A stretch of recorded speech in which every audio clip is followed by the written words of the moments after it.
তো hi friends, আজকের ভিডিওটা একটু অন্যরকমভাবে শুরু করলাম। তো সকালে উঠে মা দেখি চা করেছে, তো আগে চাটা খেয়ে নিই, তো তারপরে সব কথাও বলছি, কাজ বাজে তোমাদের দেখাবো, সব কিছুই দেখতে থাকো। তো দেখতে থাকো ফ্রেন্ডস, গুড মর্নিং। সবাইকে জানাই গুড মর্নিং। তো আশা করছি সবাই খুব ভালো আছো, আমিও খুব ভালো আছি। তো আজকে চলে এসেছি আবার একটা নতুন ভিডিও নিয়ে। তো আজকের ভিডিওটা একটু অন্যরকমভাবে স্টার্ট করতে চলেছি, তো আমার ভিডিওটা দেখতে থাকো। তো প্লিজ কেউ স্কিপ করো না, ভিডিওটা একটা লাইক কমেন্ট শেয়ার করে দিও যদি আমার ভিডিওটা ভালো লেগে থাকে তবে। তো আবার ভিডিওটা আজকে দেখতে থাকো। আমি কি কাজ করবো সব কিছু তোমাদের সাথে শেয়ার করবো, তো সব কিছু দেখতে থাকো। বাই। তো তারপর আমরা এই চাটা খেয়ে তো এই ঘরে চলে আসলাম বিছানা তোলার জন্য।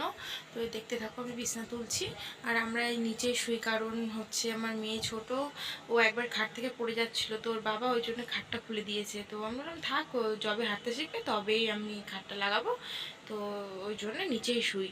তো কি আর করা যাবে, মেয়ে যতদিন বড় না হচ্ছে নিচেই শুতে হবে। তো কিছু করার নেই। এইদিকে তো চলে এসেছি, এসে আমি এদিকে জামা প্যান্টগুলো সব ভিজিয়ে দিচ্ছি, এক এক করে সব কেচে নেবো। আগে আমাদেরগুলো ভিজিয়ে রাখি, তারপরে মেয়েরটা ভিজিয়ে মেয়েরটা আগে ধুয়ে দেবো, তারপরে আমাদেরটা ধোবো।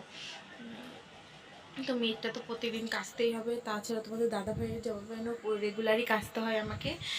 তো আমারটাও দুটো তিনটে করে আমারও হয়, যেহেতু এখন নাইটি বারবার চেঞ্জ করতে হয়, কখনো বমি করে দেয়, কখনো হিসু করে দেয়, কখনো পটি করে দেয়, তো ঠিক নেই কোনো। তো আমারও রেগুলার একবার দুবার করে জামা প্যান্ট চেঞ্জ করতেই হয়। তো আর কী আর করবো। তো দেখতে থাকো, আমি এদিকে জামা প্যান্টগুলো ধুয়েও নিচ্ছি।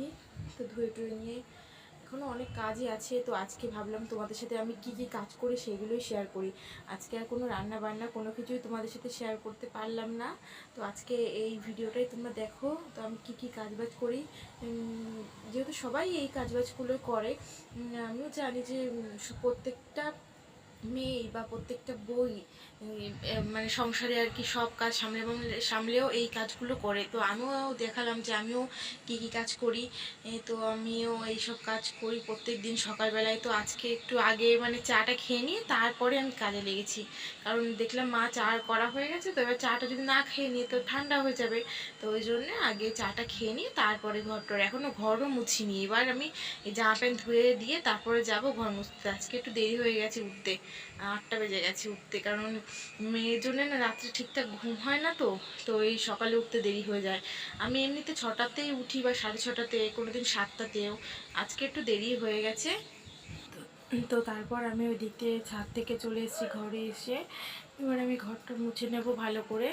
তো ঘরটা মোছার পরেও অনেক কাজ আছে, কাজ আর আমার পিছু ছাড়ে না, এত কাজ না সংসারে, তাও করতেই হয়। আর মেয়ে ছোট যেহেতু, ওই জন্য আমার রেগুলার ঘরটা মুছতেই হয়, না হলে ওখানে কিছু পড়ে থাকলে না ও না এসে সেটা তুলে খাওয়ার চেষ্টা করে, ওই জন্য সবসময় যতটা পারি আমি পরিষ্কার করে রাখি। তো এদিকে আমি ঘরটা মুছে নিচ্ছি। তো আজকে রান্নাবান্না কিছু শেয়ার করতে পারলাম না। আজকে আমার ভিডিওটা এই পর্যন্তই। অবশ্যই একটা লাইক কমেন্ট শেয়ার প্লিজ করে দিও। আমার ভিডিওটা যদি ভালো লাগে থাকে তো অবশ্যই করো, আমার ভিডিওটা কেউ স্কিপ